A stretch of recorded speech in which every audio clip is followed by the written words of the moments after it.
So I don't really know what I'm going to say. I'm Nick, 43. This is the start of a video diary, I suppose is the right term.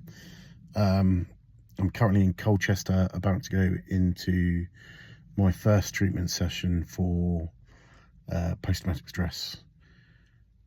Now, I'm of a generation that didn't deal with it well.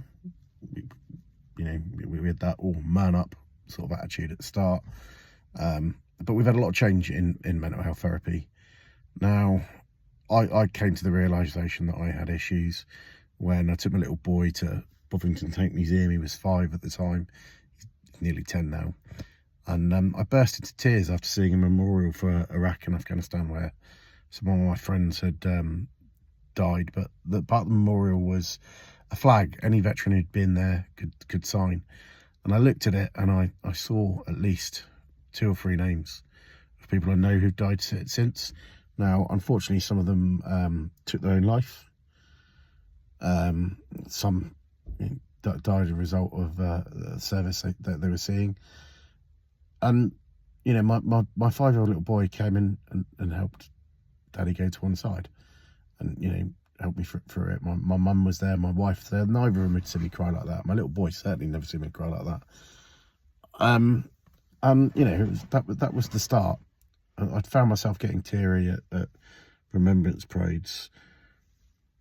But over the last 4 or 5 years, I found myself crying at the weirdest of things. And over the last year especially, just having a conversation with someone, if it strikes a note, that's me.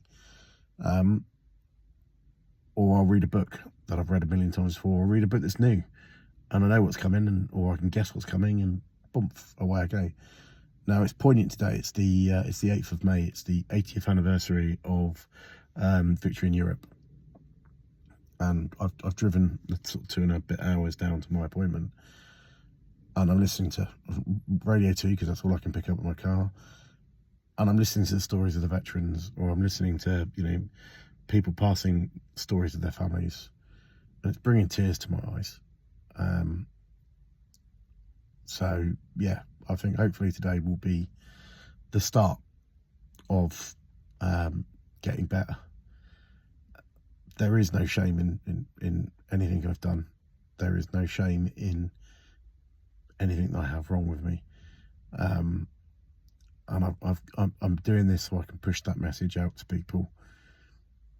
You know, PTSD isn't just for, you know, people in balaclavas and respirators abseiling down the ropes. But they get it. You know, you can be the hardest soldier in the world and you can suffer. You can be a mechanic on an airbase. You can be an ambulance driver, a dispatcher on a phone call, a dispatcher on a radio. You could be a normal person driving along and something can hit you. I'm not perfect. I'm not big. I'm not hard.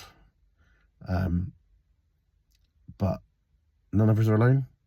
So get help if you can. If you can't, just keep asking. Somebody will be there for you. And what I'll do is I'll do a video either this afternoon or tomorrow when I've had my first session, and see how I feel, hopefully. Cheers.